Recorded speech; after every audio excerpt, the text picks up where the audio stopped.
Hello, my Sunday peaches, trying to do one video a week over here on the second channel. And hey, turns out a lot of you guys have found this channel and you're now watching. Last time I posted to this, my videos would range from like 2 to 4K views, and a lot of you guys have found me out over here. So we're gonna keep it going. It's not that much of a secret anymore, but while this video might be insightful, or I don't know the right word for it for my current audience, I'm really making this video for the parents that are shocked and scared and find themselves in the NICU with their new baby. Because my kiddo, baby Peach, is 18 months old, and that's who we're going to be talking about now. And so I feel like I can talk about this when I'm kind of, on the other side. I mean, I almost burst into tears right then. But I'm going to keep it together in this video. And the reason why I can make it now is because I feel, see, I'm already breathing like hella intensely. You're never on the other side as a parent. I feel like, you really are always wearing your heart on the outside of your chest. It's a very vulnerable experience. But the fear that I felt while baby Peach was in the NICU, while she came home at 4 pounds, every step of the way, it's a very fearful experience. And so while I shared my birth experience with my audience, if you haven't seen that video, I'll link it down in the description, in the description below. I was able to share that because it was more of my story. It's what I went through. The TLDR is I had a staph infection. I was septic. And I had my baby 3 months early at 1 pound, 15 ounces. She was a Micro Preemie. It was incredibly scary. And I told that side of the story, but it was still very fresh when I shared it. Baby girl had only been home for a couple months. And so I didn't want to talk about the NICU experience. I didn't want to talk about everything that encompasses having a Micro Preemie. But when my husband and I were in the NICU, we made this little bubble. I really did not watch a lot of stuff, talk to many people. We were really just surviving. But the one thing I did do, because I'm a YouTuber, I went to YouTube and I just typed in 27 week, like having a baby 3 months early, or 27 week, or 27-2. And the only videos that were out there were kind of like hospitals and nurses and doctors talking about things. And they were like 2 to 3 minute videos. And it wasn't the perspective of a parent. And I was just like, it just felt like I was very alone in the experience. Now, parents do find other places to share about this. The subreddit, the NICU subreddit, is very popular, but I very quickly got off of that because it's very real and raw. And because of that, there are just a lot of upsetting things, and I just could not read that. And the only way for me to survive the 2 months that baby Peach was in the NICU was to just detach from everything. And so I didn't want to read negative stuff. So unlike my birth story, that was very angering and like kind of sad, this is a hopeful NICU story. I'll show a picture of baby Peach now. I mean, this was me, her, and my husband John today, starting Anastasia, the movie. These are pictures of us the other day at the park. She is just a absolute goofball. She is 18 months and just a beauty. Look at her. I mean, we're so lucky. And so this video is going to be a long one, but I want to share everything. I want to share what to expect. I want to empathize with you because being a NICU parent sucks. You're purely in survival mode, but I also want to share what to expect once you're out of the NICU, what it's like raising a little preemie infant. Again, we took her home when she was 4 pounds. She was born 1 pound, 15 ounces. But by the time we took her home 2 months later, she was 4 pounds. So there are things about raising a Micro Preemie that is very different than a normal infant. So the night of giving birth to my baby was an absolute blur because I was supposed to have a C-section if push came to shove, and I didn't, and I actually gave birth to her vaginally. with no painkillers or anything. And the doctor basically did Dershin incisions, where he literally cut my cervix because baby got stuck in my cervix. So that was the only way to get her out. Most painful thing I've ever experienced. Thought I was dying. It was the most crazy experience of my life. After the fact, when they had to stitch me up, I was like, for the love of God, knock me out. So they knocked me out. So I was out for 10 or 15 minutes, and I woke up in my room with my mom and my husband just completely shaken up because they had no idea what was happening. So I was very out of it that night. I just rested a lot, and a few hours later, we were able to see baby Peach in the NICU. And again, I was out of it, but I remember that night, and for some reason, the first few nights and days, it was just, well, I had my baby. This is what is going to happen. It was all blur, and it wasn't until a few later where the reality really set in. So when you have a baby 3 months early, you can't hold your baby. She was 1 pound, 15 ounces. So she was on a ventilator. She was in that enclosure, and we finally got to, all we could do was put our hands over her. So those first few days and weeks when it's still kind of up and down, really all you can do is just put your hands over your baby. She was on that purple light. So they call it phototherapy. A lot of preemie babies struggle with jaundice. And so that's what that purple light helps with. And you can just not imagine the tiny, tiny diapers that they're in.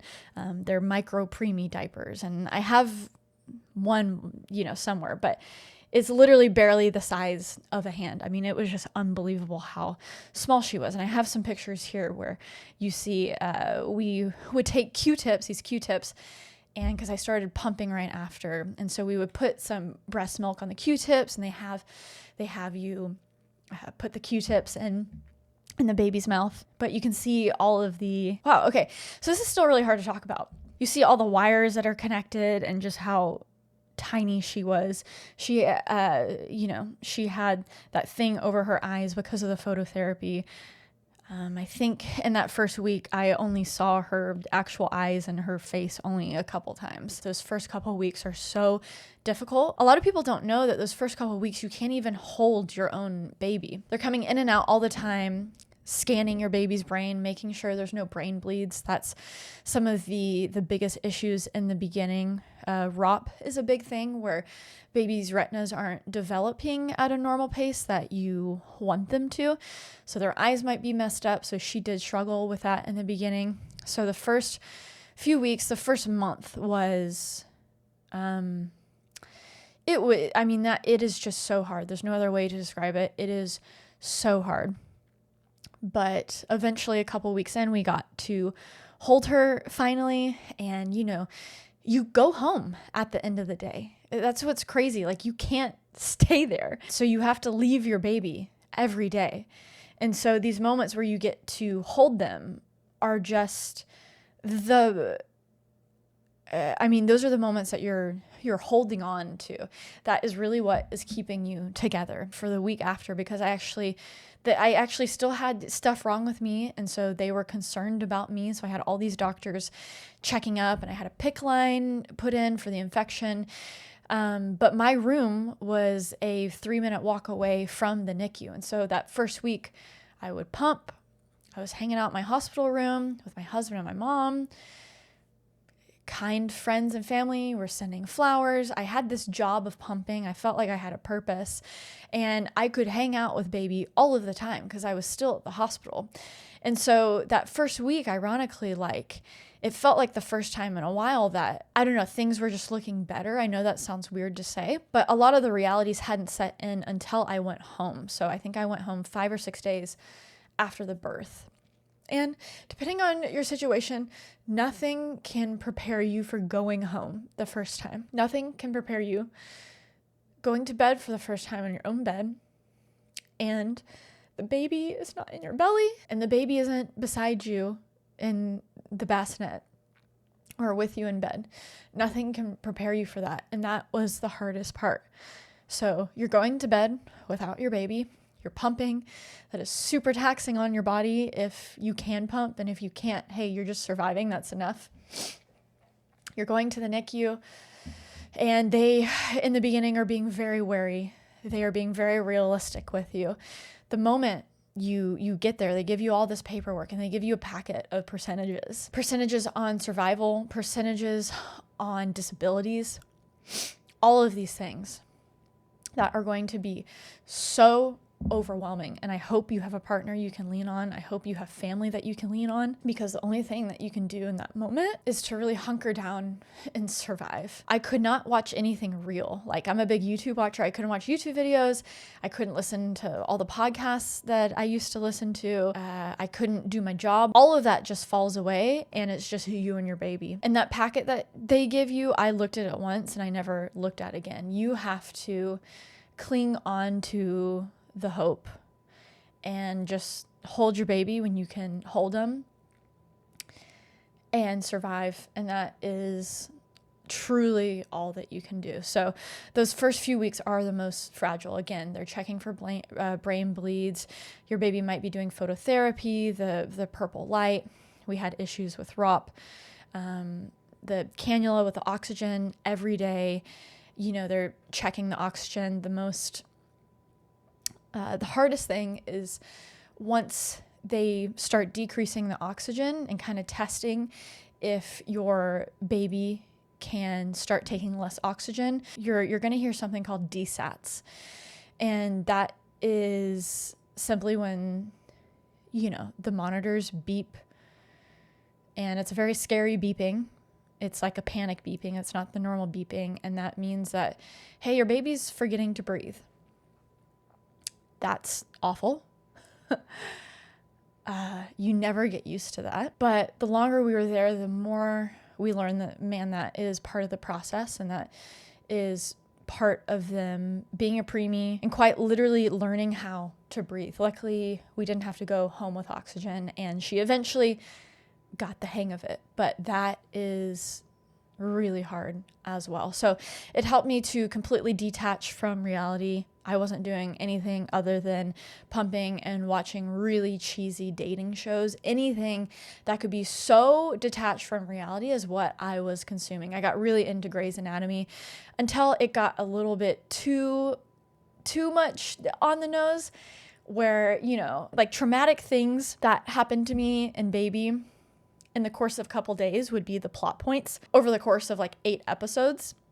And I'd be like, oh, this is enough. So Grey's Anatomy on and off. Yeah, I don't know why I decided to torture myself with consuming content that was very in line with what I was experiencing with, but I don't know, it was like relatable without being relatable, if that makes any sense. But around 1 month in, 4 to 5 weeks in, there was this shift. In the beginning, again, the doctors are very practical. In a way, they don't want to get your hopes up because things are so fragile. You're kind of hanging on to their every word, and at least where we were, they made sure that they communicated that they're capable and, hey, you're going to get through this, be strong. But there was never like an assurance or hope to what they were saying. There was a big shift about 5 to 6 weeks in where they started saying things, not questionably, but they would say things like, she's doing great. You know, she's so strong. Oh my gosh, a 27-weeker whose stats are like this, that is so good. And I think that's where we started to have hope. We started to, you know, just believe that, hey, everything's going to be okay. And that's really when it turned from every day kind of being like a living hell and guessing what was going to happen to our baby to, okay, she just needs to bake. You know, she needs to do what she would do inside of my tummy, but now in this like enclosure, right? She just needs to get those lungs ready, get her strength up, get those calories in, get all the nutrition she needs, and she just needs to bake. She's like a little potato, and that's really what the last half of it was. And the biggest challenge that I had on the back half of the NICU experience is, if you're a pumping mom in the NICU, holy crap, you are so strong. That to add to all the stress, I had the PICC line in me with antibiotics going in 24/7. That was the worst while I was also pumping. And I got mastitis twice. The first time I got it, they gave me different antibiotics and I had to pump and dump, which was crazy because I couldn't, the baby couldn't take that milk when I was on those antibiotics. The second time I got it, so painful. And I was just like, I can't do this anymore. I literally can't do this anymore. And so 2 days before baby girl left the NICU, I had to stop pumping. So I pumped for almost 2 months. That milk, I had a lot, in the freezer. And so that lasted her about 3 months, 3.5 months. I stayed pretty strong throughout the entire experience in the NICU. I got to know a lot of the nurses. They were so amazing where we were. We didn't have a very good medical experience for me at the Kaiser de LA hospital and healthcare system, but the NICU was phenomenal. The nurses were so great. We had one nurse that was like a little rough with baby. Hey, this is your baby, mom and dad. Like, stand strong. You can tell the doctors if you don't want a nurse. We had one nurse that was sweet, but she was just so rough with a little preemie, a little 2-pound, 3-pound preemie. And so for one nurse, we had to tell the doctor, like, hey, please don't assign this nurse to us anymore. That was the one thing that happened. But other than that, the nurses were so sweet and really a good support system. And I stayed pretty strong throughout the whole experience. But the thing that absolutely broke me was when I stopped pumping. You feel like you've failed your kid in that moment. I got super dark for a couple days. It's not a fun experience. Your body's working against you. The hormones are changing and all of that. But also you just feel like an utter failure. So yeah, going into the NICU and they heard about the mastitis, and the moment the nurses mentioned it to me, that's when I lost it. And I think that's when all of the weight for the entire experience just piled up. I just couldn't hold it in anymore. And so that was a very dramatic day in the NICU. But if you are pumping at the same time, just know, in one sense, pumping is amazing because it gives you a purpose. It feels like you're doing something while you're not at the NICU with your baby. We were there for 6 to 8 hours a day.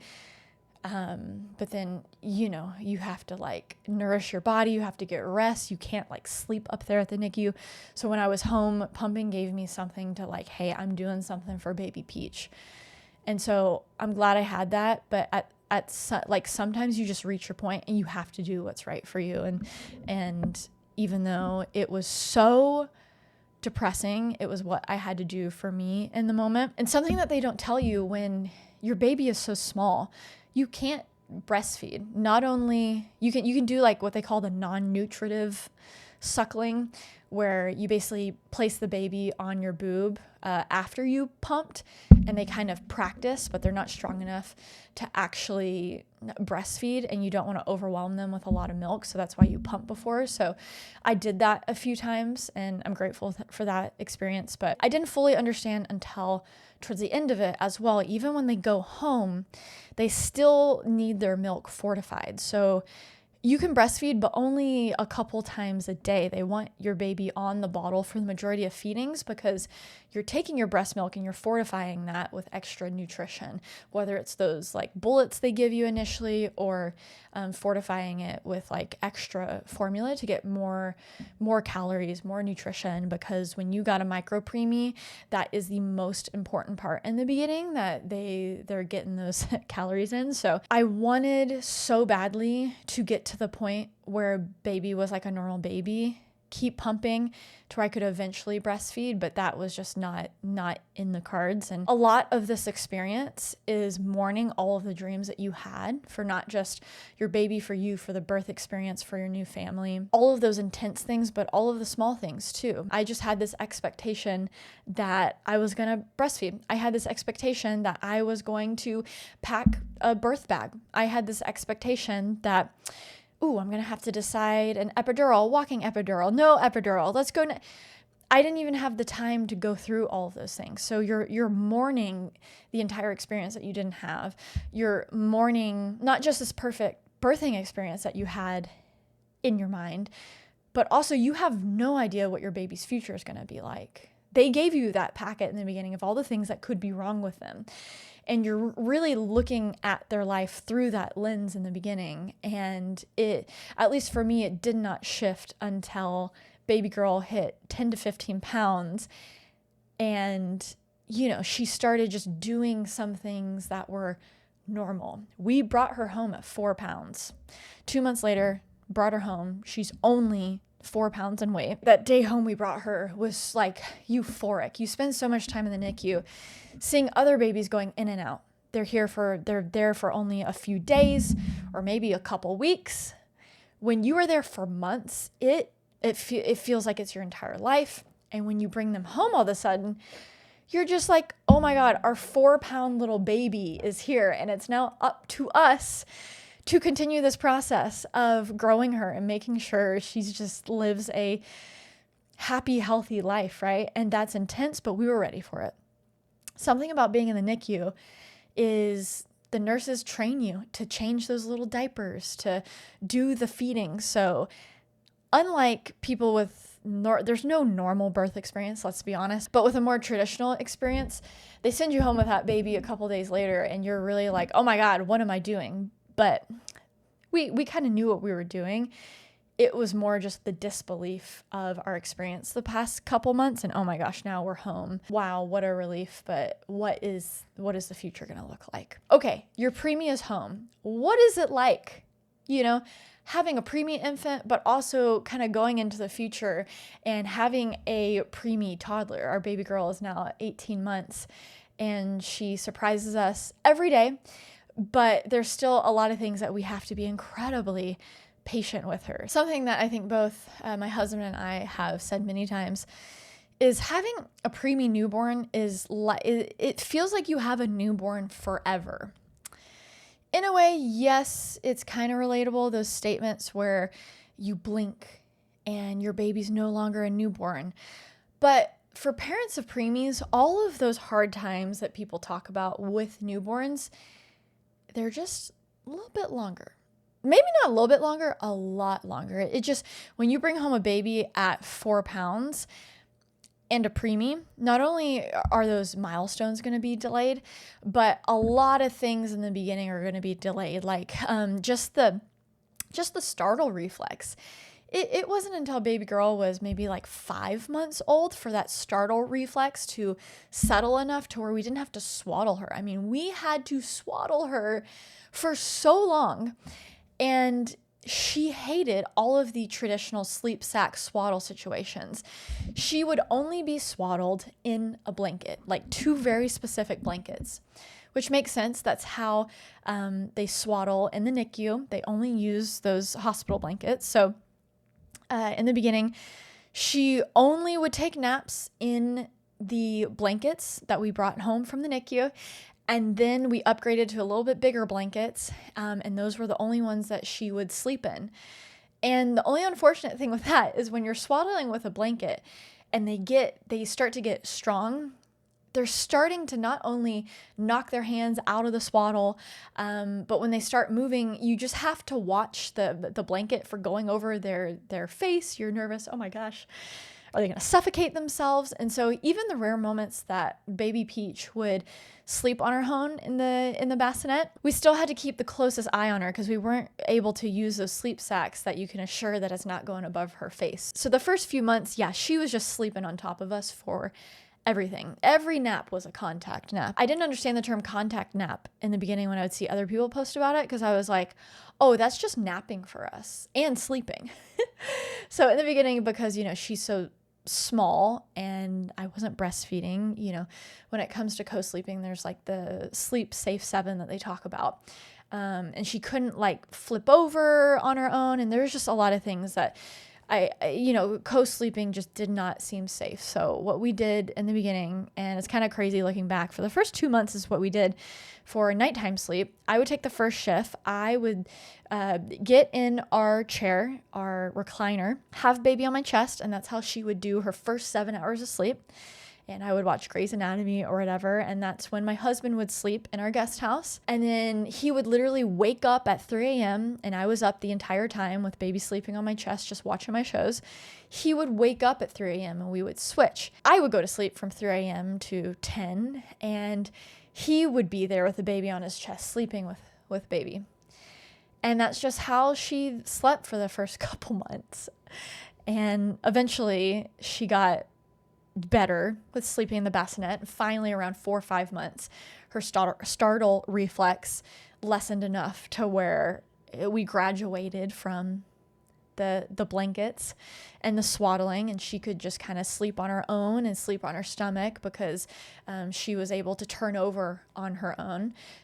In the beginning, they want you to put the baby on their back, but once they start flipping over and stuff, it's like, what are you going to do? But that helped a ton. And we actually had a few good months of sleeping before she started teething. So teething started around 7 months. But the point is, in the beginning, you are going to feel like you have a newborn forever. It felt like she was a tiny little infant baby until she was around 6-7 months, if I'm being honest. And when I'm saying 6-7 months, that's her actual age, not like the adjusted preemie age. So 6-7 months, you could say adjusted age, she was 3-4 months. And so once you start thinking in the context of that, that's when those milestones start matching up a little bit more, because she was basically 3 to 4 months late to like everything. When we went to her 12-month checkup, she still was just not the best crawler. That sounds insane. Crawling at 12 months. Let me make sure about that. Okay, I had to look at some old videos to confirm, but yeah, she wasn't.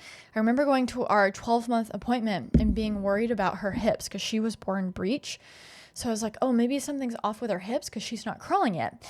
But right at 13 months is when she started to finally crawl. So that is late. That's definitely late. If you're comparing your preemie baby to a normal baby, you're going to drive yourself crazy. You just cannot do that, because she was like, I would probably say 3 to 5 months late to everything. But once she got it, oh my gosh, she was like, it's off to the races, right? So it wasn't until she was 13, 14 months until she was crawling everywhere. And then it wasn't until 17 months where she was actually properly walking.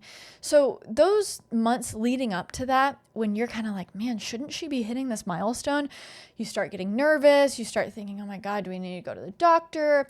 I understand that non-preemie babies, y'all are worrying about milestones, maybe even more than preemie parents, just because we had the built-in knowledge of, okay, she's going to be late to this stuff. But at the very end of it, I feel like when they're about to hit the milestone, you kind of go crazy. You start like going worst case, oh my God, she's never going to hit this milestone. There's something wrong with her. Every time though, right when I feel the most crazy is when she just hits it. And so I remember being nervous about walking, and like just a couple weeks later, oh my gosh, now she's just like, she's sprinting everywhere now at 18 months, which is just crazy. But that's something that you got to remember, especially with a micro preemie. But a lot of preemies, you're just going to be hitting those milestones much later. But our doctor, and the common thing that everyone says is they should be fully caught up by the age of 2. So baby Peach did a good job catching up quick with the weight. She was a thick girl by the age of, around 7 months. And then once she started moving more, she filled out a little bit better. But her stats, now that she's 18 months, they compare you to 18-month-old babies. We're not doing adjusted age or anything. So a preemie 18-month in comparison to normal 18-month babies. I hate saying normal because, whatever. But she is 98th percentile with her head. So she got a big old head. Her head has grown faster than the rest of her body. She's 50% weight and 25% height. And all of those stats and percentiles have gotten better every time that we've gone to the doctor, have gotten more normal or whatever. Other than having a very large, cute head, I would say mostly she's normal now and almost caught up. But she has all those brains in there. She's a smart baby. So, of course, it makes sense, But yeah, it feels like you have a newborn forever. Do not get discouraged by the delayed milestones. And in the beginning, it'll be tougher because all the stuff that you buy isn't gonna really work that great. The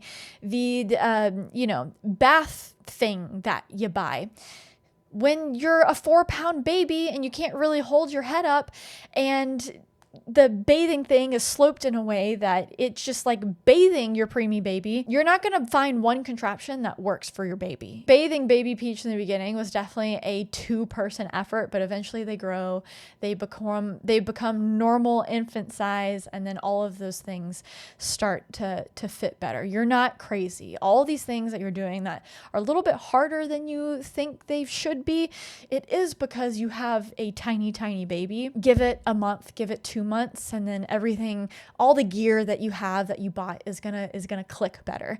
Having a preemie, you're gonna get a lot more use out of that bassinet for your stroller. You're going to use that much longer than others, so definitely get the bassinet attachment. And yeah, some of the other things that I just jotted down. Constant grunting. You forget about a lot of this stuff once they are a year old and they're just full-blown babies turning into toddlers.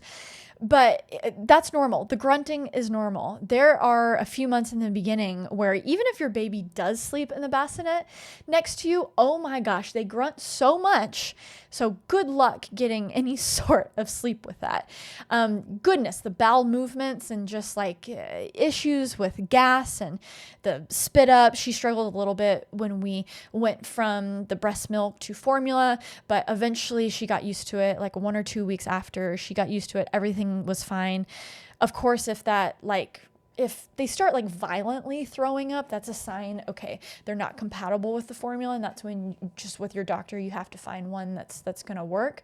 But after 1 or 2 weeks, she got used to that transition. I want to touch on sleeping again, just once more. This is applicable for normal newborns as well as preemies, but just with preemies, again, going back to all of these things that normal babies struggle with, the sleeping, the teething, whatever, it's just going to be stretched out for preemie life, right? So a book that really helped me was the new Contented Little Baby book, The Secret to Calm and Confident Parenting, but with an asterisk, big asterisk here. And I'm going to tell you what worked for me doesn't mean that this is what works for you. Once baby got a little bit better at sleeping, and again, the first 2 months of her life, she only slept exclusively on us. Once we got more comfortable with, okay, it's time, we got to like clean the house and start doing some things. So let's try to get her more used to a bassinet, to her sleeping on her own. I got this book, and with any advice, you have to take what works for you and leave what doesn't work. So that book is super helpful for putting a schedule in place for every like month and milestone of your baby's life in the beginning as they get older. And I love the correlation that she does in between eat and sleep and naps. You always want to make sure that baby goes to sleep with a full belly. You want to make sure that, hey, if she's maybe not sleeping as much at night, that means it's time to shorten the naps, maybe to drop a nap, whatever. I'll leave you to actually read the book to get all the specifics. But that book helped me a lot to have those outlines. But then this is the biggest part, and this is where people, I think, get really hung up on things, is in the book, she stresses how important it is to be so strict with the schedule.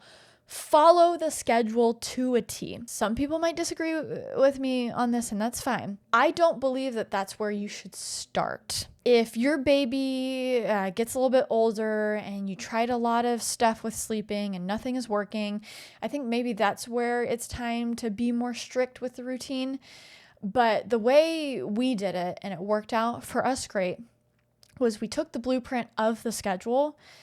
But hey, if it so happens that baby's extra fussy or something happens and she goes down for a nap 20 minutes too late, I'm not stressing out about that. We just adjust our schedule and we go with the flow. The most helpful thing about that book was to really learn how to space out the feedings. How much are you feeding? How long should the naps be in the beginning? Okay, 3 naps, then it goes to 2 naps, then 1 nap.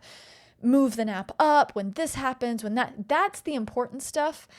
Have the schedule, have the structure, But when something goes wrong or something off happens, and it will, because it's a baby, not a robot, and you're not a robot, you're a human, then you just go with the flow. You go with the vibe. And you'll learn this beyond the newborn years as well. Parenthood is much more of a vibe than it is this rigid, structured thing, okay? You're gonna enjoy it much more if you see it that way too. So I still recommend this book. I think it has a lot of great info for new parents. But I would just say, hey, if your baby or you misses out on the schedule, do not freak out. You just adjust. You adjust things. That's okay. And then once you get in a flow, hey, you might change something that fits better for your family and for your baby. And you're going to learn your baby along the way and learn, just tune into them and see what their cues are. And then you won't need books. You'll just be fine, right? So, but a lot of this stuff, a lot of parenting, a lot of stuff about babies, of course, you got to inform yourself on all the information that you think you need. But your job is to filter out what you don't need and keep what you think you do need. And that helped us a lot. And just another random pro tip, bottle feeding, there's a lot of tricky stuff about it, but something that no one told us was how important it was to change nipples, of the bottle. So once we got that down, it helped a lot. If your baby is usually just housing bottles and really putting down the milk, but all of a sudden they're not finishing their bottle, that is the time to change the nipple on the bottle from preemie to 1 to 1 to 2 to 2 to 3. 3 to 4, and then eventually they're just sipping out of sippy cups and no more bottle, no more sanitizing, and you're gonna feel like a normal human again. But that's a massive pro tip. So, weird, they're not drinking a lot out of their bottle, and they're not sleeping as well because their tummy isn't as full. That's when to change the nipple. All right, I know I didn't cover everything, even though I've been talking for so long, but man, you got this. You got this, parents. You are so strong. It takes such resilience, not just from your baby, but from you to conquer this, to get through it. And I think the biggest thing that I have learned and that I'm going to keep learning how to do is to stand up for myself and to stand up for my baby. In life, as we go out into that scary world and navigate things, more importantly, in the context of hospitals and with doctors. I gotta be fragile with this. A lot of doctors and nurses are like literal angels sent from heaven and amazing, and a lot of us wouldn't be here right now if it weren't for them. With the caveat in that this is just a job for them, and that's okay, I guess. But they're not going to be looking out for you and your baby as much as you're going to be looking out for them. And you have to stand strong. You have to be informed. And you have to be willing to speak up when your baby needs to be vouched for. And it's so hard to train yourself for it. And I feel like you have to go through it in order to learn that. It's like a muscle that you have to flex. And so really the only dramatic stuff that we went through in baby's first year of life after the NICU was she got RSV, really bad case of RSV, and landed in the hospital. And there were a lot of things about that experience where we had to really speak up and vouch for baby and deal with medical professionals and deal with insurance. And there were some things that I regret not speaking up more about. There were some things that I'm glad we spoke up about and had a better outcome, a better outcome for that. But I think that's the only thing that I have regretted about this entire experience are moments that I feel like I could have just had a stronger stance about something and stuck with it. Because ultimately, you are going to be the person who cares the most about the health and happiness of your baby. And you got to be able, they might look at you like you're the crazy, delirious mom, but that's okay. You got to stand your ground. That's where I will leave this. And yeah, we covered a lot of ground in today's video. And it's probably going to be a late Sunday upload because I'm actually going to have to edit this one in comparison to the past ones that were kind of just one shots. But I'm glad to finally have this video out there and also just know that you're not alone. You're not alone. A lot of people, more people than you think, have been through this experience and have survived this experience for better or worse, and we're here for you. Okay. See you next Sunday.